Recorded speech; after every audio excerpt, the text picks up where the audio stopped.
चलिए, इस बीच अगर आप देखें तमाम रेलवे स्टॉक्स को एक बार देखते हैं एग्जैक्टली वो रेलवे बजट से पहले क्या कर रहे हैं, उनकी प्राइस बिहेवियर में कैसा अंतर आया है सुबह से। अगर आप देखें, इस बीच बता दूं कि आपको कुछ देर में रेल बजट स्पीच आप जी बिजनेस पर हिंदी में सुन सकते हैं। एग्जैक्टली क्या कह रहे हैं वो, किन बातों पे गौर किया गया है इस बजट पे, उसकी हाईलाइट आपको इसी स्कीम के एक भाग पे मिलती रहेंगी कि एग्जैक्टली माल भाड़ा कितना बढ़ा, यात्री किराया नहीं बढ़ेगा, इस बात की पॉसिबिलिटी ज़्यादा है, लेकिन बढ़ेगा तो कितना बढ़ेगा, कितने पॉकेट्स में बढ़ेगा, एग्जैक्टली उसका विवरण आप स्क्रीन पे देख सकते हैं। ट्रांसपोर्ट कॉर्पोरेशन ऑफ इंडिया आप देख रहे हैं आपकी स्क्रीन पर, ऑलमोस्ट दिन के सबसे निचले स्तरों पे कारोबार कर रहा है।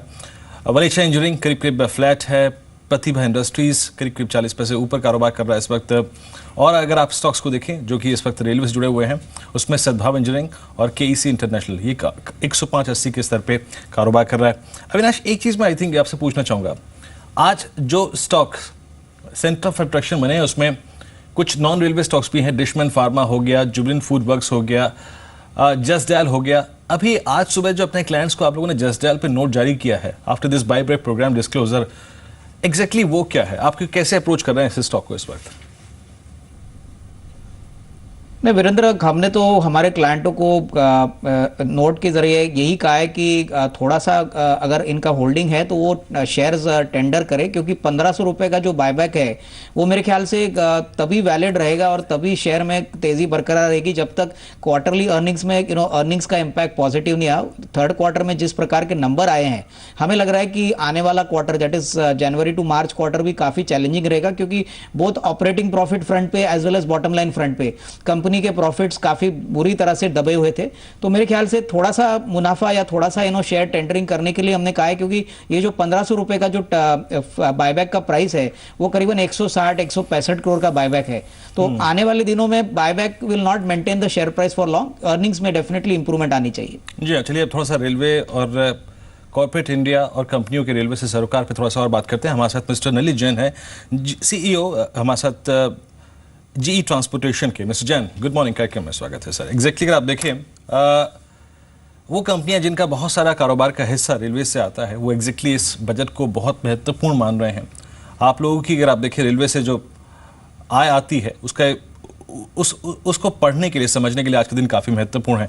एग्जैक्टली रेलवे जिस जंक्शन पे खड़ा है सर, आज PPP मॉडल पे को और आगे बढ़ाने के लिए और निजी कंपनियों की भागीदारी और बढ़ाने के लिए, रेलवे के विकास के लिए मिस्टर प्रभु इस बजट में क्या कर सकते हैं एग्जैक्टली? देखिए, मिस्टर प्रभु ने लास्ट ईयर जब नया बजट लिया था तो उस टाइम 8.5 लाख करोड़ का इन्वेस्टमेंट की बात की थी। उसमें से 1 लाख करोड़ उन्होंने पिछले साल उसमें खर्च भी कर दिया है, लगभग खर्च कर देंगे इस फाइनेंशियल ईयर में। और आने वाले बजट में भी मेरी एक्सपेक्टेशन यही है कि वो मोमेंटम कंटिन्यू रहेगा। और अगर वो मोमेंटम कंटिन्यू रहेगा उसका मतलब ये रहेगा कि निजी प्राइवेट कंपनीज को और बिजनेस मिलेगा। जहाँ तक PPP का सवाल है, आपको शायद मालूम होगा कि लास्ट ईयर जो बड़ा एक प्रोजेक्ट, 2 प्रोजेक्ट उन्होंने अवार्ड किए डीजल इलेक्ट्रिक लोकोमोटिव्स के लिए और इलेक्ट्रिक लोकोमोटिव्स के लिए, वो अपना आप में एक मिसाल है। एंड उससे ना कि सिर्फ इंडियन रेलवेज का इन्वेस्टमेंट कम हो जाएगा, क्योंकि प्राइवेट कंपनीज इन्वेस्ट कर रही है, GE एक फैक्ट्री उसमें से लगाने वाली है बिहार में, बल्कि ऑल्सो उसमें टेक्नोलॉजी भी आएगा, नया टेक्नोलॉजी आएगा जो कि इंडियन रेलवेज के पास अभी टेक्नोलॉजी है वो 40 साल पुराना टेक्नोलॉजी है। अब जो टेक्नोलॉजी आएगा वो दुनिया में पूरे में अभी 5-7 साल पुराना है। तो एक तो वो होगा, दूसरा मेंटेनेंस के हिसाब से एक नया बेंचमार्क सेट होगा, क्योंकि मेंटेनेंस प्रैक्टिसेस जो हैं रेलवेज की अभी वो उतनी मॉडर्न नहीं है जितनी होनी चाहिए। तो ये सब चीज़ों को देखते हुए मेरा कहना यही रहेगा कि प्राइवेट कंपनीज के लिए तो ये बजट अभी भी अच्छा रहना चाहिए, क्योंकि momentum on investment will continue.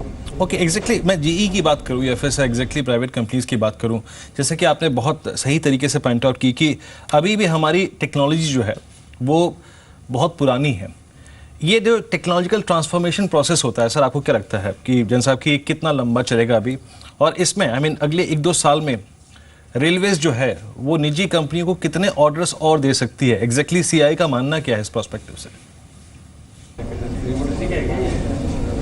देखिए, ऐसा है कि स्पेसिफिक्स डिटेल्स तो मैं अभी आपको इतने शॉर्ट इंटरव्यू में नहीं बता पाऊंगा, लेकिन ओवरऑल जो अभी ट्रेंड है वो ये है कि लोकोमोटिव, रोलिंग स्टॉक, सिग्नलिंग, ये सारे इक्विपमेंट का प्रोक्योरमेंट के बहुत बड़े प्लान्स हैं। और उसका कारण ये नहीं है कि सडनली कोई नई चीज़ हो गई है, पिछले 20-25 सालों में इन्वेस्टमेंट नहीं हुआ है। और बाकी की दुनिया काफ़ी आगे निकल चुकी है टेक्नोलॉजी के मैटर में, जैसे हाई स्पीड ट्रेन है, ओवरऑल ट्रेन की स्पीड है, वैगन्स का वेट है, ये सब चीज़ों में हम क्या करते रहे हैं कि काफ़ी सारी एक्सपेरिमेंटेशन होती रही है with in the country, but new technology infusion नहीं हो पाया है। तो अब क्योंकि मिनिस्टर ने ये रिकग्नाइज किया लास्ट ईयर कि इसकी बहुत सख्त ज़रूरत है, अगर लॉन्ग टर्म सस्टेनेबल सोल्यूशन बनाना है रेलवेज़ को, तो उसके लिए टेक्नोलॉजी के बिना काम नहीं हो सकता है। तो उन्होंने वो कदम उठाए और ये कदम आगे मतलब आने वाले दिनों में भी मेरे ख्याल से बहुत सारे ऐसे नए प्रोजेक्ट्स आएंगे।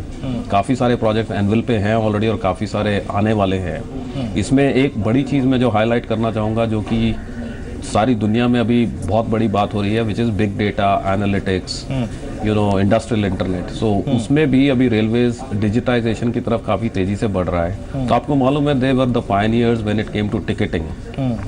बट अभी आपके जो एसेट्स, रोलिंग स्टॉक के एसेट्स हैं, वो ट्रैक पे मूव कर रहे हैं, उनको ऑप्टिमाइज कैसे किया जाए जी, use of them, efficiency, maintenance, उन सब चीज़ों में भी आजकल बहुत सारी टेक्नोलॉजी आ रही है जो कि डिजिटल टेक्नोलॉजी है। तो वो एक एरिया है जिस पे काफ़ी ट्रस्ट है मिनिस्टर की तरफ से, और मेरे हिसाब से उसमें भी काफ़ी इन्वेस्टमेंट और अपॉर्चुनिटी आने वाले दिनों में आना चाहिए। जी जी, इस चैनल में आपके पास आऊँगा। आई थिंक जो आपने डिजिटाइजेशन की बात की, आई थिंक अविनाश, हमको नहीं भूलना चाहिए कि रेलवे के डिजिटाइजेशन, इस पर भी काफ़ी जोर है। टिकटिंग प्रोसेस, तीसरा अगर आप देखें कि कैसे रेलवे का इनफैक्ट जो IT इंफ्रास्ट्रक्चर है उसको सुधारा जाए, इस पर्सपेक्टिव से आपको कुछ सेट ऑफ स्टॉक्स जहाँ पर नजर नहीं चाहिए, आई मीन HCL इन्फोसिस्टम हो गया, माफ कीजिएगा डी-लिंक हो गया, इन सब कंपनियों पे आपका प्रोस्पेक्टिव क्या है विनाश? नहीं, मुझे लग रहा है कि डिजिटाइजेशन की अगर हम बात करें तो डेफिनेटली एक बहुत बड़ा पोटेंशियल डोमेस्टिक IT कंपनीज के लिए, और इसमें not only D Link but HCL Infosystems plus अगर हम CMC की बात करें तो ये डेफिनेटली गवर्नमेंट प्रोजेक्ट्स पे काफ़ी काम कर चुका है। तो हो सकता है कि इन सारे प्लेयर्स को अगर ये डिजिटाइजेशन का बड़ा प्रोग्राम अगर प्रभु जी अनाउंस करते हैं बजट में, जो इम्प्लीमेंट करने के लिए यहाँ पे एक बड़ा सा प्रोग्राम अनाउंस होता है, तो ये 2-3 कंपनीज में डेफिनेटली काफ़ी फायदा होगा। इनफैक्ट जो एग्जिस्टिंग बड़े फ्रंटलाइन IT प्लेयर्स है जैसे कि इन्फोसिस है, ये भी इन्होंने भी कहा है कि वो डोमेस्टिक प्रोजेक्ट्स के लिए डेफिनेटली गवर्नमेंट को असिस्ट करना चाहते हैं। तो मेरे ख्याल से ओवरऑल एक अच्छी बात रहेगी कि डोमेस्टिक मार्केट्स में रेलवे एक बड़ा कस्टमर साबित हो सकता है।